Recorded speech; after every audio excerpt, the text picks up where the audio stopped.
So is Sean O'Malley ducking Merab? That is the question I am going to try and answer today. So Sean O'Malley has called out Ilia Topuria, who is a weight class above Sean O'Malley after his great victory against Alexander Volkanovski. Merab, who is in the same division as Sean O'Malley, has just come off a very dominant win against Henry Cejudo, and that makes people wonder, is Sean O'Malley scared of Merab? Is he avoiding Merab at all costs? Now, I think this is more than a yes or no answer. I think you need to look into the past of a fighter to find out who he truly is. And Sean O'Malley himself has admitted that he'd rather take easy fights for big paychecks. But we have got to remember, people, this was him at the start of his career. Him and Tim Welch, his coach, decided to take easier fights, to get those highlight reel knockouts, to allow Sean O'Malley to practice and hone in on skills, and to get big paychecks. I think Sean O'Malley and his coach Tim Welch were very, very clever to do this, because how many times do we see UFC fighters get rushed to the top of the rankings and then get battered again and again and again? Prime example, Darren Till, super good fighter, was rushed up the rankings and then got beaten up again and again and again.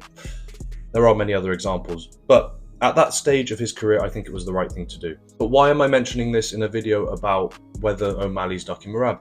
You see, Sean O'Malley can't take easy fights anymore, but he can get big paychecks.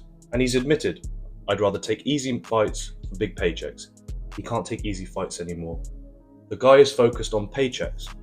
And if you said to me, which is a bigger fight, Ilia Topuria against O'Malley or Merab against O'Malley?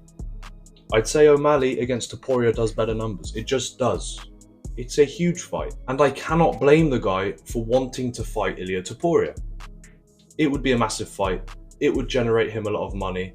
There's also no risk for him. If he loses going up a weight class, he can come back down and he'll still have his belt. It is the logical thing to do. That fight against Merab will always be there for him. He can fight Topuria, make a bag, come back down and then fight Merab. I know it is annoying that people keep going up weight classes because then they don't defend their belt and it stalls the division.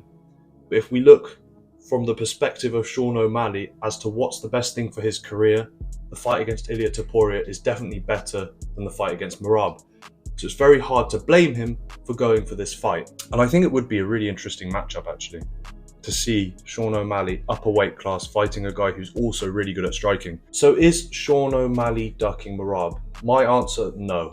Because ducking for me infers that he's scared, and I don't think he's scared. What he is doing is putting his career first. So he is making the moves that are going to make him the most money and get him the most sales with the least risk. There is no risk in fighting Ilia Topuria. If he loses, he can still defend his belt. Why wouldn't he take that opportunity?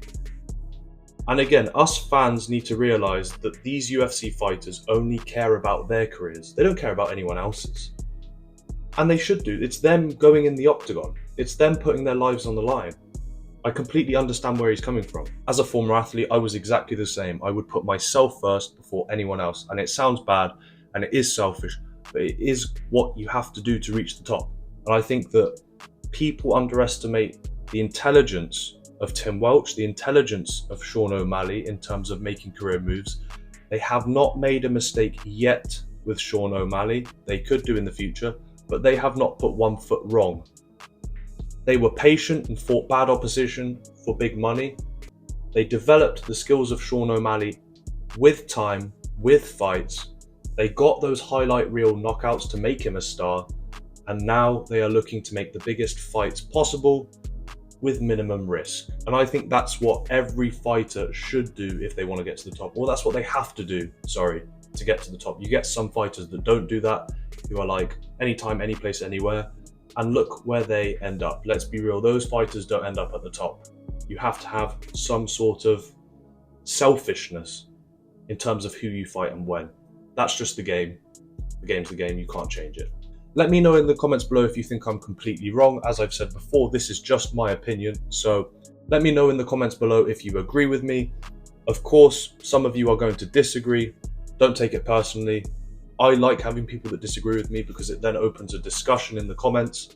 And that's what I want. I want this to be a platform where people can discuss their opinions, but that's what makes this sport so interesting. It's a game of opinions and I love it. So opposing opinions are welcome in the comments below. If you agree with me, let me know. Smash the like button, smash subscribe, and I will see you in the next video.